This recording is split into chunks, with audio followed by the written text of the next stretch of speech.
During Christmas dinner at my son's house, as I was enjoying the warmth of the family celebration, an unknown number broke the silence. Go home immediately. The voice was tense, unfamiliar, but his anxiety infected me. Who was this? I asked, feeling the joy of the evening melt away. Hurry up! I dropped everything and left. When I arrived home, I couldn't believe my eyes. Before we continue, please subscribe to the channel and write in the comments what time it is where you are now. The phone's shrill ring cut through the evening quiet like a blade through silk. I set down my tea mug, steam still curling from its rim, and reached for the handset with the eager anticipation of someone expecting good news. Christmas lights twinkled through the frost-covered window, casting red and green shadows across my worn leather armchair. Hello? My voice carried that particular brightness reserved for family calls during the holiday season. Dad! Amos's voice hit me like a slap of winter air. Cold, measured, wrong. Son, I was just thinking about Christmas dinner plans. Your mother's turkey recipe. I've decided we're spending Christmas just with our immediate family this year.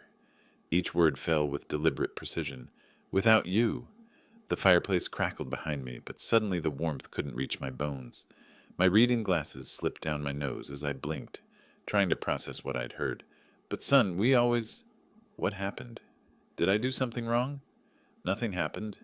His tone carried the finality of a judge's gavel. I just want a peaceful holiday. Violet supports this decision completely. My chest tightened. Violet, who always fussed over my comfort, who saved the wishbone for me every year, the same Violet who called me last month asking about Eleanor's stuffing recipe. Amos, please, help me understand. We've shared every Christmas since your mother... This conversation is over, Dad. I hope you understand.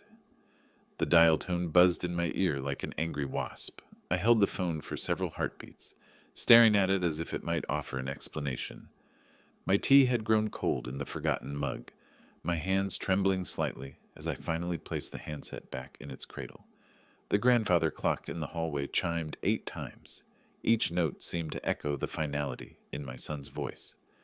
I remained motionless in my chair, watching the Christmas lights outside blur through sudden moisture in my eyes. Minutes passed, maybe hours. The fire had died down to glowing embers when I finally stood on unsteady legs and walked to the window. My reflection stared back from the dark glass, a 68-year-old man suddenly looking every one of his years. Behind my ghostly image, snow began to fall in thick, lazy flakes. I pressed my palm against the cold window, feeling the frost bite through my skin. The neighbors' houses glowed with warm yellow light. Families probably gathered around dinner tables, sharing stories and laughter. The Hendersons across the street had their tree visible through their front window, presents already wrapped and waiting beneath green branches. My breath fogged the glass as I whispered to my reflection, "What did I do wrong, Eleanor?" The silence that answered felt heavier than the snow accumulating outside. I traced a finger through the condensation on the window, drawing meaningless patterns, while my mind replayed every interaction with Amos over the past few months. Had I been too pushy about family traditions? Too insistent about keeping Eleanor's memory alive through our Christmas rituals? The kitchen light from the Peterson house next door flickered off, leaving only street lamps to illuminate the falling snow. I watched each flake dance in the amber light, remembering how Amos used to press his nose against this same window as a boy, counting snowflakes and begging me to read him stories about winter adventures. That little boy felt like a stranger now. My arthritis-stiffened fingers finally dropped from the cold glass, leaving only the faintest smudge where my hand had been. 2.5 hours had passed since I moved away from the window. The fire had died completely, leaving only cold ashes and the lingering scent of burned oak. Outside, the neighbors' lights had dimmed one by one until only scattered porch lamps remained, casting lonely pools of yellow across the snow-covered street. I wandered into the kitchen, muscle memory guiding me through the motions of preparing a late dinner I wouldn't eat. The microwave hummed as it heated leftover soup, but I barely heard it. My mind kept circling back to Amos's voice, searching for clues I might have missed. The phone book. I should call him back, apologize for whatever I'd done wrong. I pulled out the heavy yellow pages from the drawer beneath the counter, But something else tumbled out with it. Eleanor's old photo album, its leather cover cracked with age. My hands trembled as I opened it to the first page. There was 5-year-old Amos, gap-toothed grin stretching from ear to ear, clutching a wooden toy airplane under our Christmas tree. His pajamas were rumpled from sleep, his dark hair sticking up in impossible directions. The pure joy radiating from that little face made my chest ache. I turned the page carefully, the plastic protector crinkling under my fingers. Eleanor in our old kitchen, flour dusting her auburn hair like snow, laughing at something I'd said while rolling out sugar cookie dough. Her green dress, the one she wore every Christmas Eve, was spotted with ingredients, but her smile could have powered the entire neighborhood's holiday lights. "Eleanor, why did everything change so much?" I whispered to her frozen image. "When you were here, we were a real family." The next photo stopped my breathing entirely. The three of us together, Eleanor holding baby Amos against her chest, my younger self with an arm around both of them, all of us beaming at the camera. We looked invincible then, like nothing could ever break us apart. I traced Eleanor's face with my fingertip, remembering that Christmas morning 15 years ago.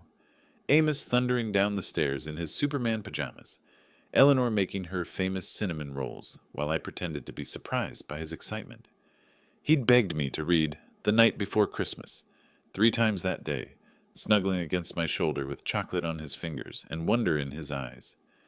When had that wonder died? When did my boy become this cold stranger who could cut me out of his life with surgical precision? I flipped through more pages, each photograph a small knife twisting deeper. Eleanor's final Christmas 5 years ago, when cancer had already weakened her hands, but she still insisted on wrapping every present herself. Amos had visited less frequently that year, making excuses about work and obligations I'd chosen to believe, rather than question. "Keep the family together, Truman," Eleanor had whispered during her last week, her once bright eyes clouded with morphine and worry. "Promise me you won't let distance grow between you and Amos." I'd promised. Had I failed her so completely? The microwave beeped insistently, but I ignored it. The soup could sit there all night. Nothing mattered except these frozen moments when we'd been whole. My fingers found the phone 3 separate times, dialing the first few digits of Amos's number before hanging up. What could I say? What words could bridge this chasm that had opened without warning? The grandfather clock chimed 11:30. I closed the album carefully, but pulled out the photo of Eleanor laughing in our kitchen. This one I placed on my nightstand where I could see her smile first thing in the morning. Maybe she'd help me understand what had gone so terribly wrong with our son. As I undressed for bed, Eleanor's side of the mattress looked vast and empty, the way it had for 5 long years.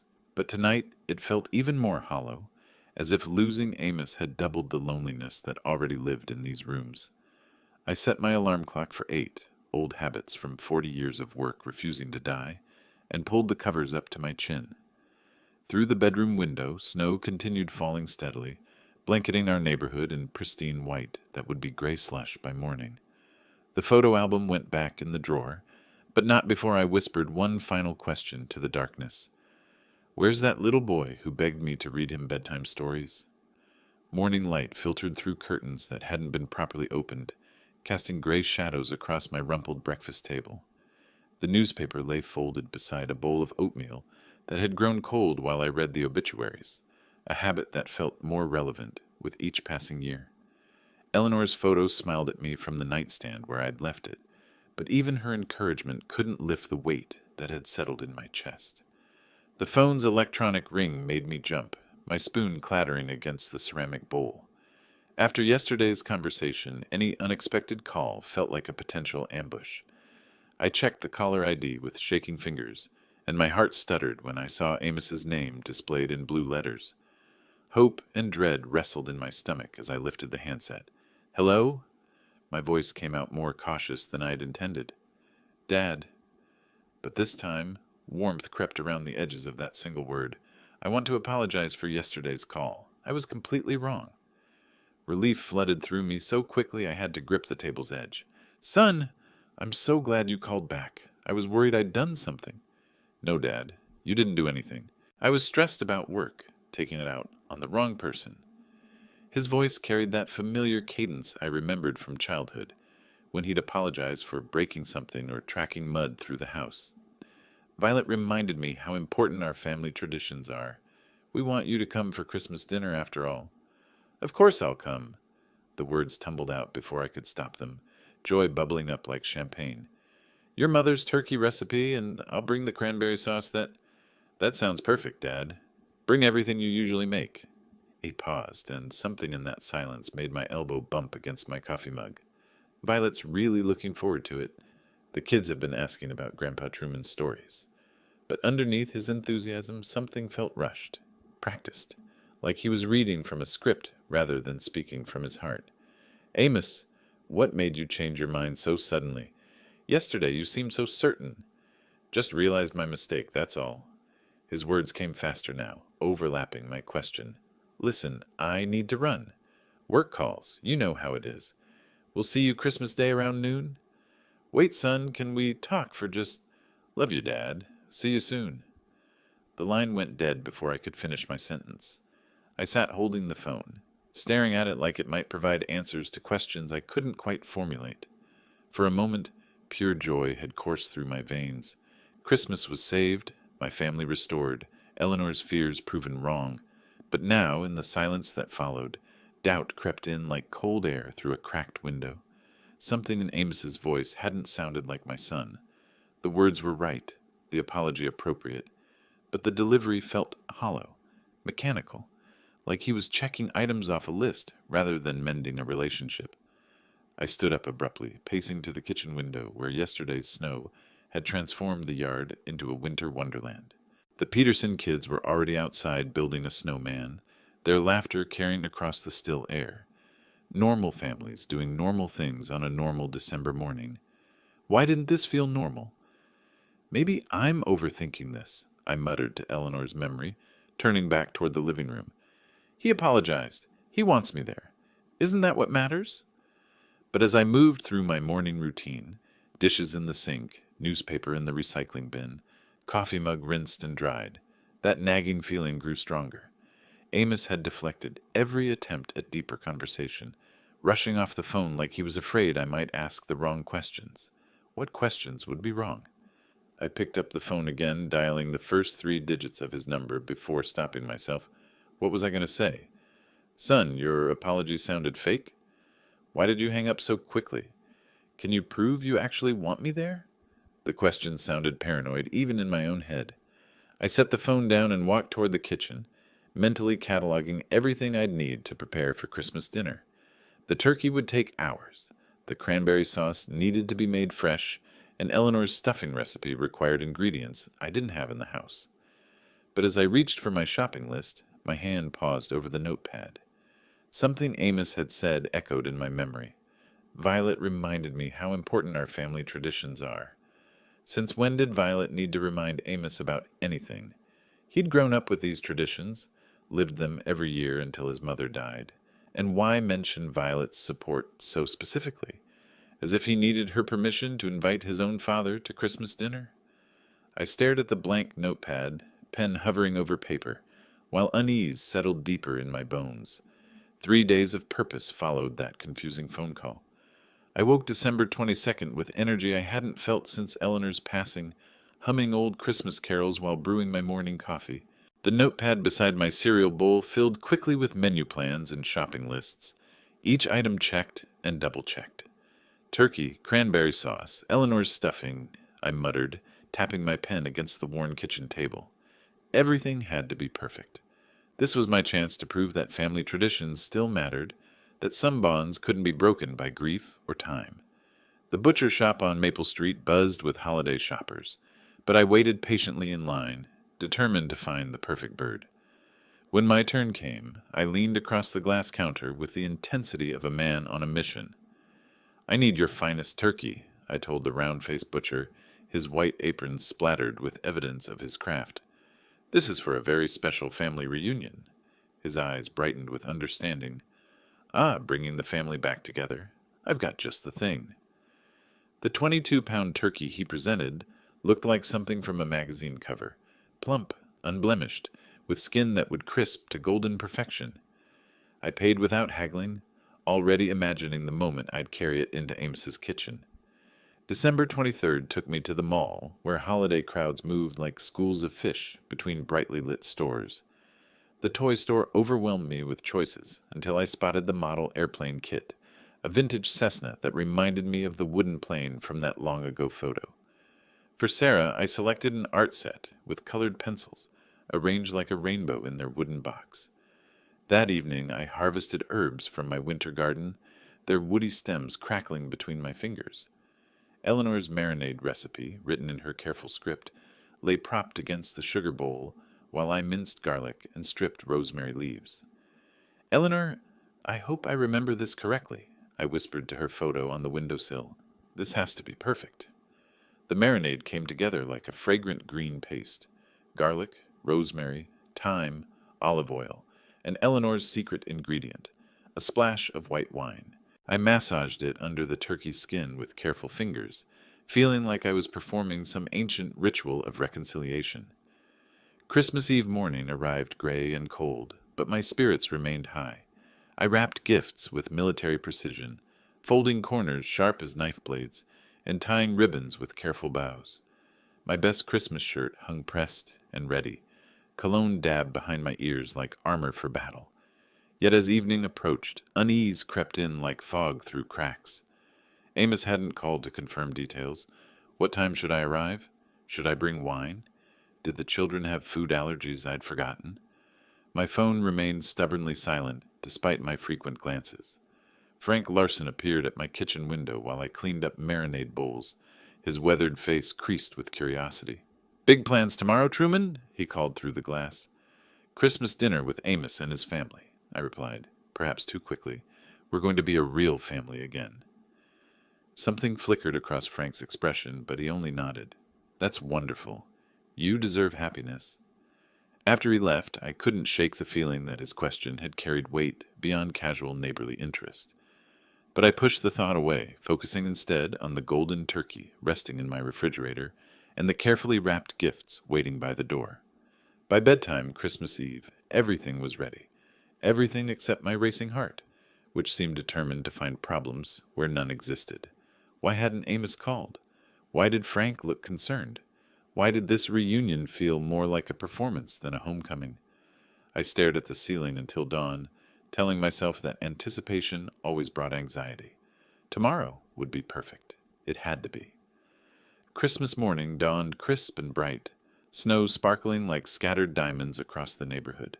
I dressed with ceremonial care, straightening my tie in the hallway mirror and smoothing down hair that stubbornly refused to cooperate.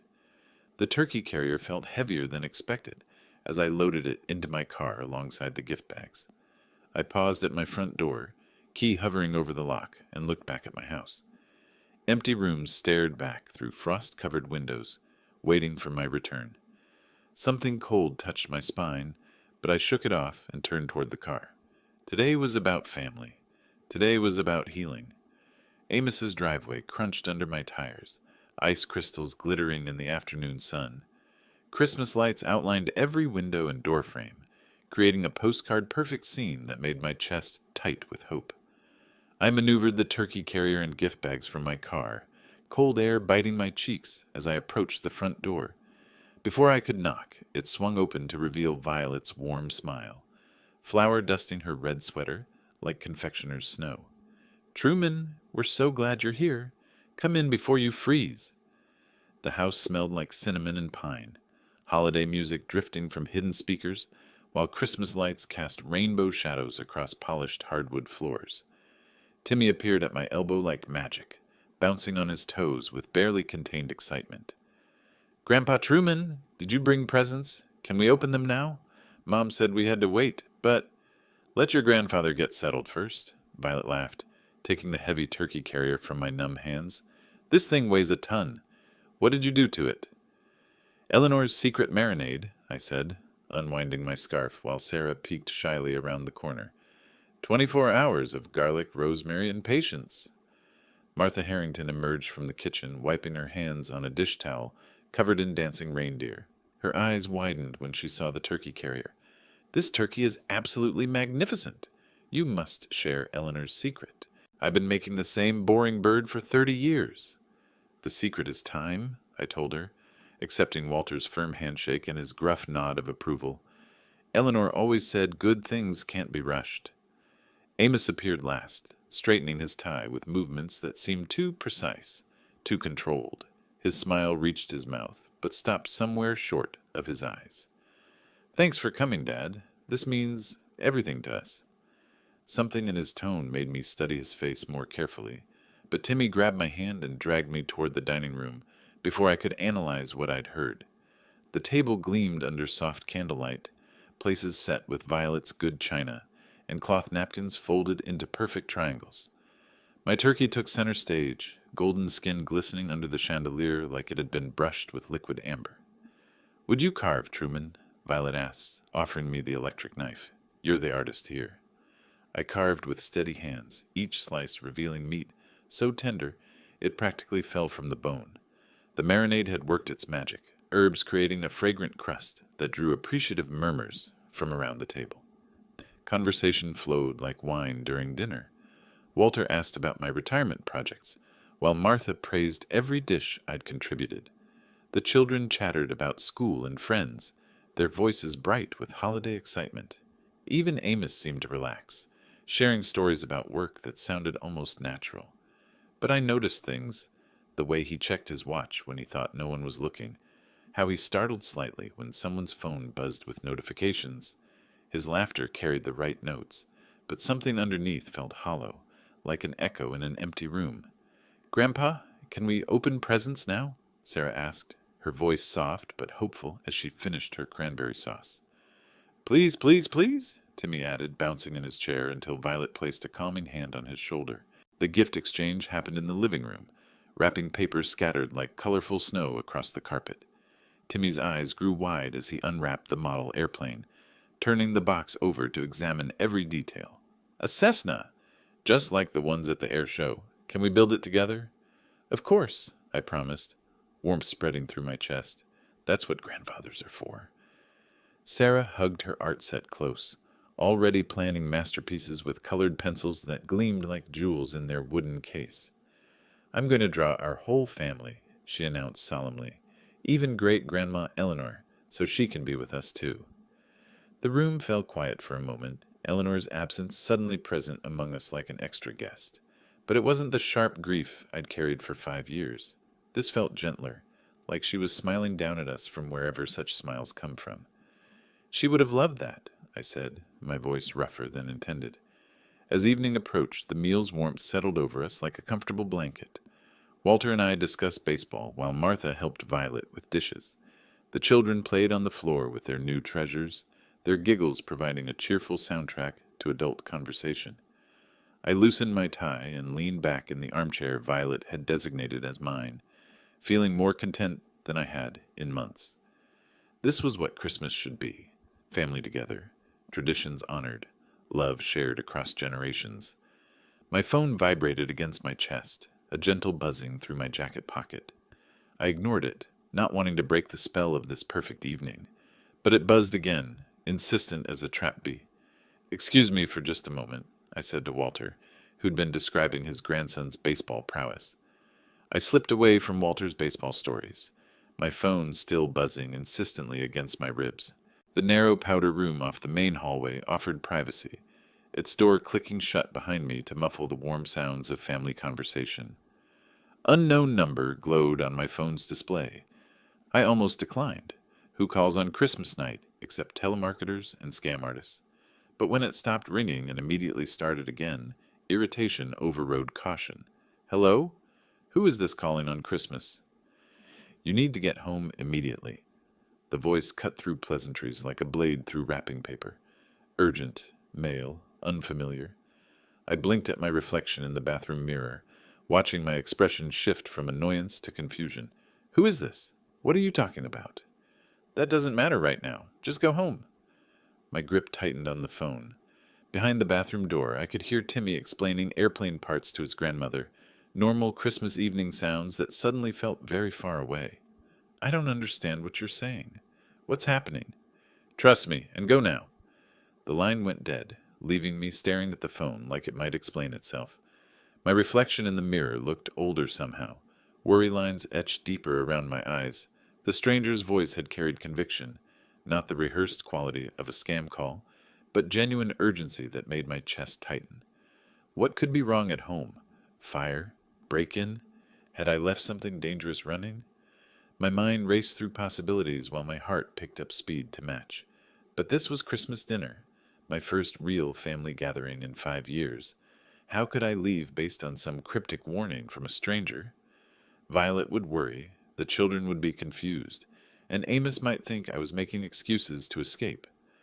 The phone felt heavy in my hands as I wrestled with indecision. Logic said it was probably nothing.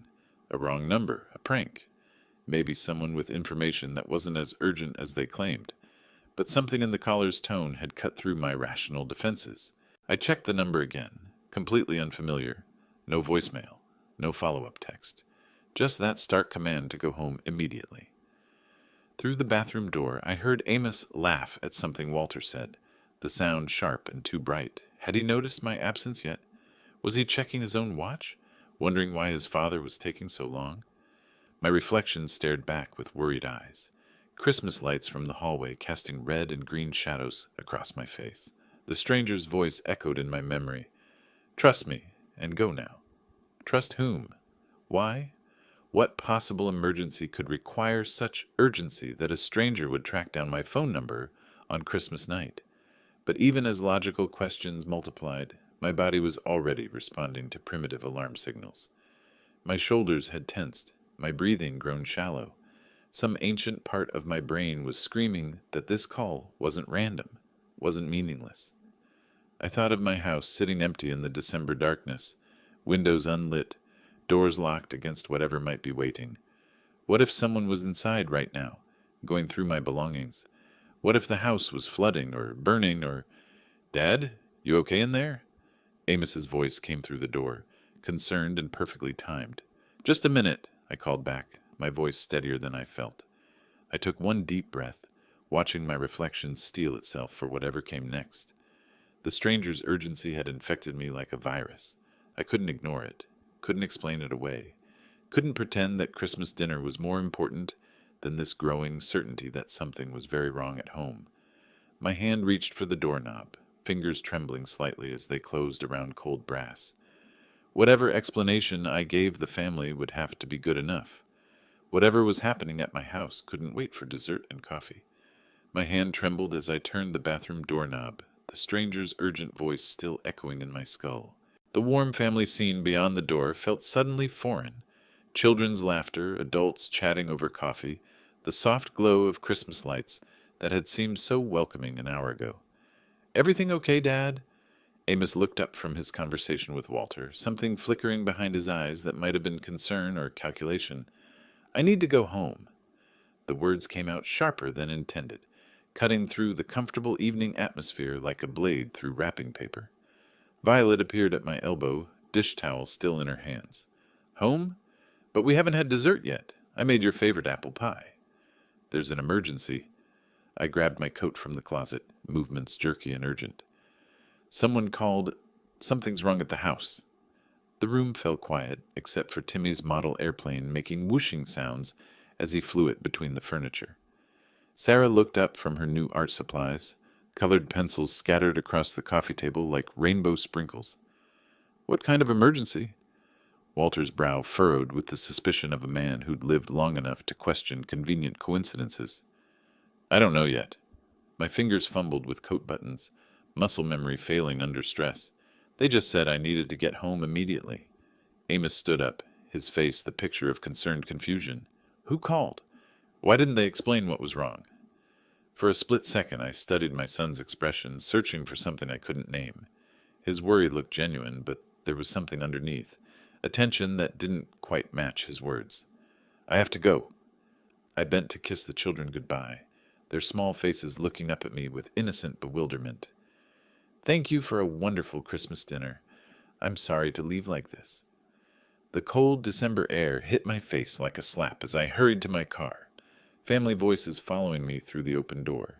My engine turned over reluctantly, protesting the sudden demand for action after sitting in the cold. I backed out too quickly, nearly clipping Amos's mailbox with my bumper.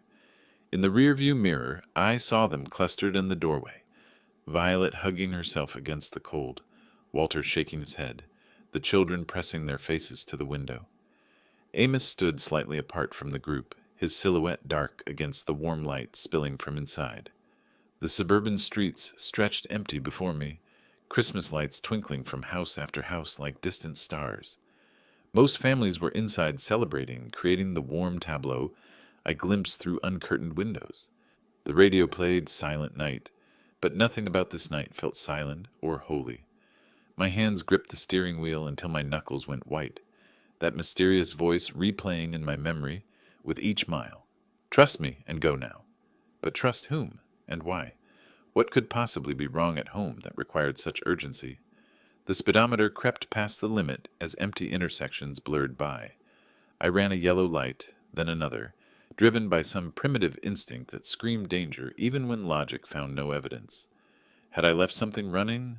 The stove, maybe, or a space heater that could start a fire.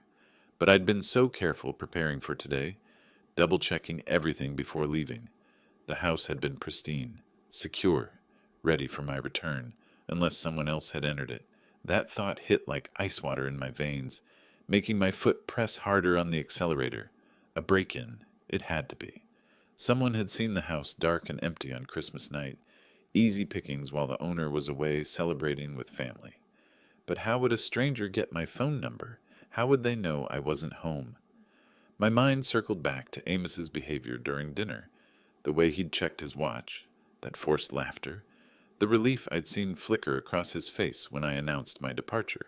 Was I imagining connections that didn't exist, or had my son seemed almost eager for me to leave? The thought felt disloyal, unworthy of a father who should trust his child. But suspicion had taken root, growing stronger with each passing mile. I turned into my neighborhood, noting how few houses showed signs of life. Christmas night in suburbia meant families gathered inside, curtains drawn against the cold, perfect conditions for crime. My house sat dark at the end of the street, exactly as I'd left it hours ago. But something felt wrong, a subtle wrongness that made my skin crawl, even before I could identify what had changed. I parked behind Frank Larson's oak tree instead of my own driveway, some instinct demanding stealth over convenience. The engine ticked as it cooled, the only sound in the crystalline night air. Cold air bit my face as I stepped from the car, every sense suddenly hyper-aware of my surroundings. The familiar street looked different through the lens of potential danger. Shadows deeper, ordinary objects transformed into potential hiding places or weapons. My house crouched dark against the star-filled sky, but something was wrong with its silhouette. A basement window, one that should have reflected streetlight, showed only black emptiness. Broken glass glittered on the snow below like scattered diamonds. Someone was inside, right now. I fumbled for my phone with numb fingers, dialing 911 while crouching behind Frank's fence for cover. A flashlight beam swept across my upstairs bedroom window, methodical and deliberate. Whoever was in there wasn't panicking. They were searching. 911, what's your emergency? There's someone in my house, I whispered, watching the light disappear and reappear in different windows. I can see them moving around inside with a flashlight. Sir, what's your address? Are you in a safe location? I rattled off the street number, eyes never leaving the moving beam of light. I'm outside. They broke in through the basement window. Officers are on their way. Please stay away from the house until they arrive. Stay away? While some criminal ransacked everything Eleanor and I had built together? While they pawed through our memories, our private papers, our life's work? How long until police get here? Approximately 10 to 15 minutes, sir. Please remain at a safe distance. 15 minutes.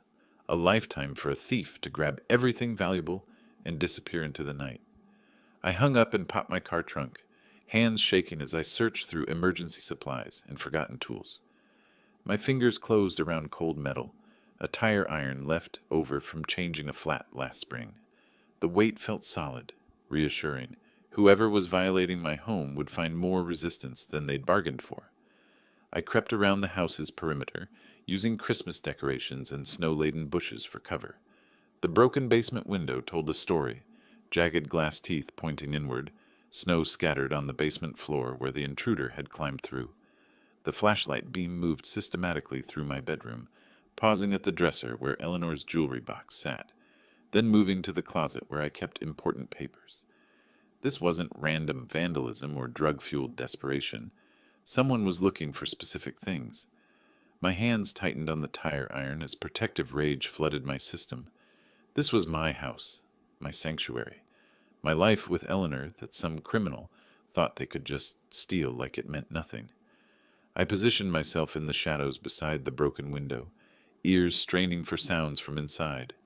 Footsteps creaked overhead, someone moving with purpose through rooms that held 40 years of memories. The beam of light swept back and forth like a lighthouse, searching, always searching. What were they looking for? Cash? Jewelry? Electronics? Or something more specific? More personal? The footsteps moved toward the stairs, descending toward the basement. Toward me. My breath came in short puffs that steamed in the frigid air. Every muscle coiled with tension as I pressed against the house's foundation, tire iron raised and ready. Whoever emerged from that window would find themselves face to face with a very angry homeowner who'd had enough of being victimized. The basement light flicked on briefly, then off again, cautious, smart, but not smart enough to expect me waiting in the shadows. Papers rustled inside, documents being shuffled, examined, selected. The sound made my stomach clench with violation. Those were private papers, personal records, pieces of the life Eleanor and I had built together. How dare some stranger put their dirty hands on our private business? A chair scraped across the basement floor. Drawers opened and closed with soft thuds.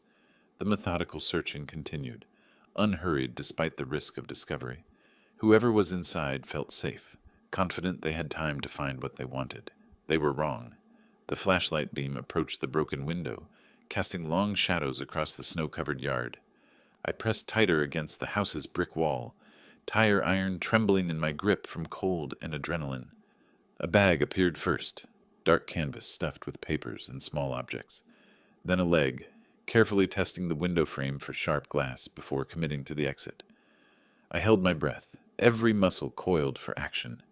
One more second, just one more second, and I'd have my answers about who thought they could steal from Truman Dixon on Christmas night. The second leg emerged from the basement window, followed by a torso I recognized with sickening clarity. Alton Reed straightened up in my backyard, clutching a canvas bag stuffed with what looked like documents and small valuables, completely unaware that he wasn't alone. "Alton?" I stepped from the shadows, tire iron raised, my voice cutting through the winter silence like a whip crack. He spun around, nearly losing his balance on the snow-slick ground. The bag tumbled from his startled grip, papers scattering across the white landscape like oversized confetti. His face went ghost-pale in the dim light from neighboring houses. "Truman, I didn't want to." This wasn't my idea. Whose idea was it then? I moved closer, the tire iron feeling heavy and righteous in my hands. Papers lay scattered around his feet, documents I recognized even in the darkness. Eleanor's will, bank statements, stock certificates. Alton raised his hands, backing against the house's foundation with nowhere to run. "He said you'd be at dinner for hours. He said you'd never know." Who said that? But even as I asked, cold understanding was already crystallizing in my chest, like ice forming around my heart. "Amos knew you'd be at dinner for hours." The words tumbled out in a panicked rush. "He'd planned this whole Christmas reunion so I could—" The tire iron slipped from my suddenly nerveless fingers, hitting the snow with a muffled thud. "My son sent you?" Alton nodded miserably, tears streaming down his face in the cold air. "He needed Eleanor's will, the Boeing stock certificates. He said you were going to give millions to charity instead of family." Each word hit like a physical blow. I staggered backward, staring at the papers scattered in the snow. Eleanor's careful handwriting on legal documents, stock certificates worth more money than most people saw in a lifetime. Our life savings reduced to theft targets. The Christmas dinner, my voice came out as a hoarse whisper. The apology, the invitation, it was all fake? "He's desperate, Truman." Alton scrambled to his knees, trying to gather the scattered documents with shaking hands. "Gambling debts, bad investments, He owes people who don't forgive late payments. My legs felt unsteady as the full scope of the betrayal sank in. Amos had looked me in the eye across that dinner table, had accepted my turkey and gifts, had let his children climb on my lap, all while knowing his friend was ransacking my home. How much does he owe? Close to 200,000. Alton's voice was barely audible. He found out about the Boeing stock from Eleanor's estate papers. Said it was family money anyway, that you'd understand eventually. Family money. Eleanor's legacy, carefully preserved and invested over decades, reduced to gambling debt repayment. The stocks she'd bought with her teacher's salary, penny by penny, dollar by dollar, trusting that her husband would use them wisely. I picked up one of the scattered certificates, Eleanor's name printed in careful script at the top. $2.3 million in Boeing stock, purchased over 30 years of marriage when the company was struggling and shares were cheap. Her nest egg for our retirement, her security blanket against an uncertain future. He was going to steal my wife's life savings to pay gambling debts. Alton nodded, no longer trying to collect the papers. He said you'd never miss it. That old people don't need that much money anyway. The casual cruelty of it, dismissing 68 years of life as irrelevant, reducing Eleanor's memory to a target for theft, made something inside me crack like ice on a frozen pond. I stared at Alton, then at the papers scattered in the snow, then back at the broken basement window that gaped like a wound in my home's foundation. Everything I'd believed about my son, about our relationship, about the possibility of healing old hurts, all of it lies built on greed and desperation. My phone began to ring, the electronic sound jarring in the winter silence. I looked at the screen. Amos calling. He's probably wondering why you left dinner early, Alton said miserably. He's going to be so angry that I got caught. I stared at my son's name on the phone screen, my thumb hovering over the answer button. Behind me, police sirens wailed in the distance, growing closer. In front of me, scattered in the snow, lay the wreckage of Eleanor's trust and my faith in family. The phone kept ringing, insistent as guilt, demanding as greed. Police sirens wailed closer through the winter night, red and blue lights beginning to strobe through the bare tree branches like some twisted Christmas display. I stood over Alton, who remained crumpled in the snow beside my scattered documents, his confession still echoing in the frigid air. 2 patrol cars rounded the corner, their headlights sweeping across my yard and illuminating the broken basement window, like evidence in a crime scene photo. Officers emerged with practiced efficiency, hands resting on equipment belts, eyes quickly assessing the situation before them. "Sir, are you the homeowner who called 911? The lead officer approached me with calm authority, his badge catching the reflection of Christmas lights from neighboring houses. "Truman Dixon, this is my house, and that man broke into it." I gestured toward Alton, who raised his hands higher, as if surrendering to an army rather than 2 suburban police officers. The second officer knelt beside Alton, beginning the familiar ritual of rights and handcuffs, while his partner focused on me. "What was stolen, Mr. Dixon?" I gathered Eleanor's will from the wet snow, its edges darkened with moisture, but the text still legible. He took financial documents. My late wife's will, Boeing stock certificates worth over $2 million, banking information. $2 million? The officer's eyebrows rose as he examined the waterlogged papers. That's grand larceny territory. Frank Larson appeared from his house, bathrobe belted over pajamas, slippers crunching through snow as he approached our unusual gathering. His weathered face showed relief, mixed with concern as he took in the scene. "Frank, you're the one who called me?" I asked, pieces finally clicking together. "Saw someone with a flashlight moving through your house around 9, he said, nodding toward the officers. "Couldn't just ignore that on Christmas night. Had to track down your phone number from the neighborhood directory." "You saved more than just my possessions tonight." I clasped his shoulder, grateful for neighbors who still cared enough to get involved. The lead officer looked between us with growing understanding. "So this wasn't a random break-in. Mr. Reed here knew the house would be empty?" "He's my son's friend," I said, the words tasting bitter. "My son knew I'd be at his house for Christmas dinner. He planned this whole thing." Alton, now handcuffed and seated in the patrol car's back seat, stared through the window with the expression of someone watching his entire future collapse. The officer taking his statement nodded grimly as details emerged. The gambling debts, the planned theft, the manipulation of family Christmas traditions. My phone rang again, the electronic sound jarring against the official atmosphere of crime scene investigation. Amos, displayed on the screen like an accusation. Should I answer that? I asked the officer. Go ahead. Might be interesting to hear what he says. I accepted the call, putting it on speaker so the officers could hear. Hello, Amos? Dad, where are you? We're all getting worried. His voice carried exactly the right mix of concern and confusion. You've been gone for over an hour. I'm coming back, son. We need to have a conversation. Silence stretched across the connection, and I could almost hear Amos's mind racing to interpret my tone. Is everything all right? You sound different. Everything will be clear very soon. I ended the call before he could ask more questions. The officers finished their paperwork while I collected the scattered documents, each piece of paper representing a fragment of Eleanor's legacy that had nearly been stolen by our own son. The Boeing stock certificates felt heavier in my hands than their physical weight suggested. 30 years of Eleanor's careful investment, saved penny by penny from her teacher's salary.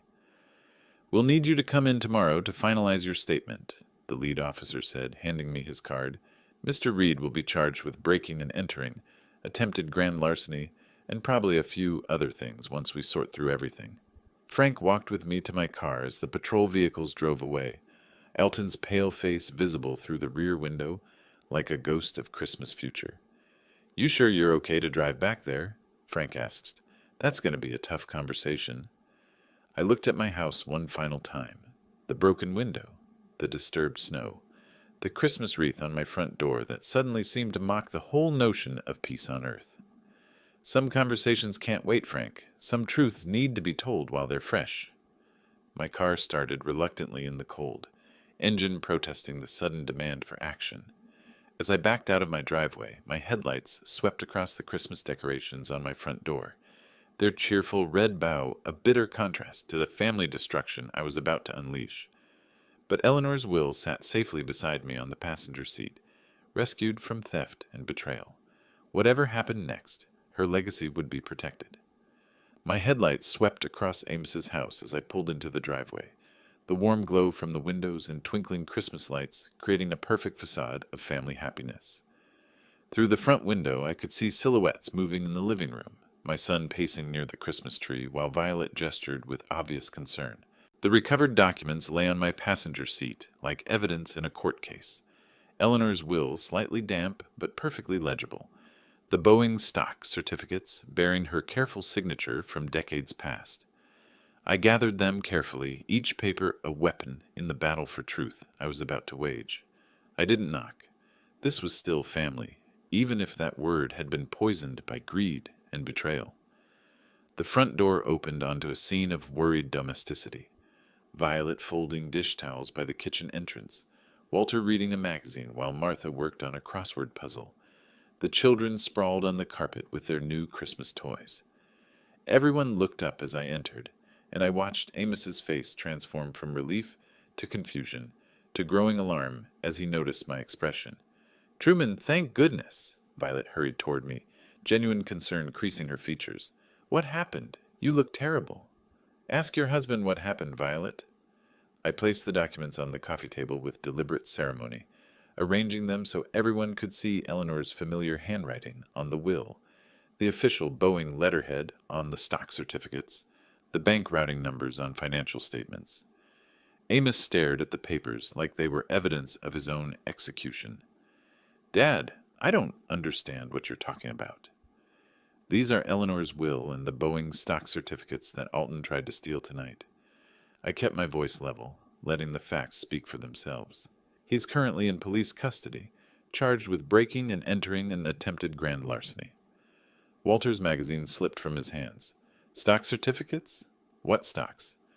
Eleanor left me Boeing shares worth $2.3 million. I watched each face process this information. Surprise, confusion, growing understanding. She bought them over 30 years, investing her teacher's salary when the company was struggling.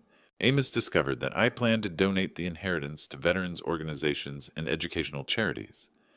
Dad, that's our family inheritance. Amos's carefully constructed facade cracked, revealing the desperation underneath. You can't just give it all away to strangers? I can do whatever I choose with my money, but you decided to steal it instead of talking to me. Violet sank onto the couch, one hand covering her mouth as pieces clicked into place. The Christmas invitation, the sudden reconciliation, all planned to give Amos an alibi while his friend robbed my house. I turned to face my son directly. You used Christmas, used your children's joy, your wife's goodness, used my grief for your mother to cover theft. Martha's crossword puzzle fell to the floor, forgotten. Amos, please tell us this isn't true. But Amos was past denying. The evidence lay scattered across the coffee table, and his friend's arrest had removed any possibility of covering up the conspiracy. You don't understand the pressure I'm under, the debts, the people I owe money to. How much? Walter's voice carried the authority of a man who'd managed finances his entire life. $200,000. Amos's admission fell into the room like a bomb. Bad investments, some gambling. It started small, but it grew so fast. So you decided to steal from your father? Violet's voice broke on the words. To use our children as props in a criminal scheme? Timmy looked up from his model airplane, sensing adult tensions he couldn't understand. Why is everyone yelling? Sarah clutched her new art supplies closer, colored pencils scattered across the carpet, like rainbow fragments of the family that was shattering around her. Your father made some very bad choices, I said gently to the children, then looked back at Amos. Choices that hurt people who trusted him. I didn't want to hurt anyone. Amos was fully breaking down now, years of careful deception collapsing under the weight of exposure. I just needed time to fix things, to pay back what I owed. By stealing from your father on Christmas night? Walter stood up, his usual quiet demeanor replaced by moral outrage. By lying to your wife, using your children as alibis? Violet was crying now, not the gentle tears of holiday sentiment, but the harsh sobs of someone watching their entire life dissolve. How long have you been lying to me? About money, about work, about everything? Martha gathered the confused children closer, shielding them from the adult devastation playing out across their Christmas celebration. I looked around the room, at Violet's tears, at the grandparents' shock, at children who didn't understand why their Christmas joy had turned to chaos, at my son collapsed in guilt and desperation. This family was destroyed, carved apart by greed as efficiently as any blade. The Boeing shares will go to veterans programs and education funds, just as Eleanor would have wanted. I gathered the documents from the coffee table, preparing to leave this wreckage behind. She believed in helping others, in building something meaningful. You turned her legacy into a target for theft. I stood to leave, pausing at the doorway to look back at the destroyed Christmas scene. Violet was still crying. Walter was comforting Martha. The children sat confused and frightened among their scattered toys, and Amos remained slumped in his chair with his head in his hands. Violet, you and the children are always welcome in my home. You're innocent in this. I stepped out into the cold December night, leaving behind the warm lights and the wreckage of what had once been my family. Morning light filtered through my kitchen window, casting long shadows across the table where Eleanor's rescued documents lay neatly arranged beside her photograph. Coffee steamed in my favorite mug, the one she'd given me 20 years ago with "World's Best Husband" printed in fading letters, while I read through the stock certificates with fresh perspective. The Boeing shares represented more than money. Each purchase date told a story. September 1995, when the company struggled with layoffs and Eleanor saw opportunity. March 2001, after 9/11 devastated airline stocks and she believed in recovery. December 2008, during the financial crisis when others sold in panic and she bought with faith. My phone rang, interrupting the peaceful morning routine. Violet's name on the caller ID made my chest tighten with concern. Truman, I'm so sorry. Her voice was hoarse from crying, but determined. I never knew about Amos's plans, about any of it. Violet, none of this is your fault. You're a good woman who trusted the wrong man. I'm filing for divorce. The The words came out in a rush, as if saying them quickly might make them easier. The children don't deserve a criminal father, and I won't live with someone who could do what he did. You're welcome in my life always, you and the children. Thank you. That means everything right now. After she hung up, I sat staring at Eleanor's photo, remembering our conversations about family, about values, about what really mattered. She would have been heartbroken by Amos's choices, but proud of the truth finally emerging. A knock at the front door interrupted my reflection. Frank Larson stood on my porch, concern creasing his weathered features. "How are you holding up, friend?" "It hurts, Frank, but I'm free from lies now." I gestured him inside, grateful for solid friendship in the aftermath of family destruction. "You did the right thing. Truth always matters, even when it's painful." Eleanor would be proud that justice won over family loyalty. I poured him coffee, settling into the comfortable rhythm of honest conversation. We talked about practical matters, changing locks, updating security systems, revising my will to ensure Amos could never access the inheritance. Frank's police experience proved invaluable for protecting against future schemes. "What will you do with Eleanor's shares?" he asked, examining the Boeing certificates. "Honor her memory. Veterans organizations, educational scholarships, community programs, things that build people up instead of tearing them down." Frank nodded approvingly. "She'd like that." After he left, I called my attorney to schedule a will revision appointment, then contacted the bank about adding additional security to my safe deposit box. Eleanor's legacy would be protected from greed, used for the charitable purposes she would have supported. The house felt different now, not lonely but peaceful. The deception was gone, the pretense lifted. I was 68 years old, with friends who cared about truth, a daughter-in-law who valued integrity, grandchildren who deserved better role models. My phone buzzed with a text from Violet. "The kids want to know when they can visit Grandpa Truman again." I smiled, typing back, "Anytime. We'll build new traditions." Looking at Eleanor's photograph on the mantel, I felt her presence guiding my decisions. The money she'd saved would help veterans find jobs, fund scholarships for teachers like herself, support community programs that strengthen families instead of destroying them. "Your Boeing shares will help people build better lives," I said to her image, "just like you would have wanted." Amos had chosen greed over family, lies over love, theft over trust. I chose honor over blood, truth over convenience, integrity over comfort. The December morning sun streamed through my windows, illuminating dust motes that danced like tiny prayers in the golden light. Outside, snow covered the neighborhood in pristine white, offering the promise of fresh starts and new beginnings.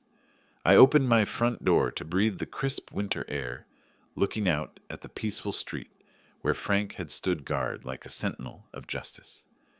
The future stretched ahead, smaller than I'd planned, but cleaner, more honest, built on foundations that wouldn't crumble under pressure.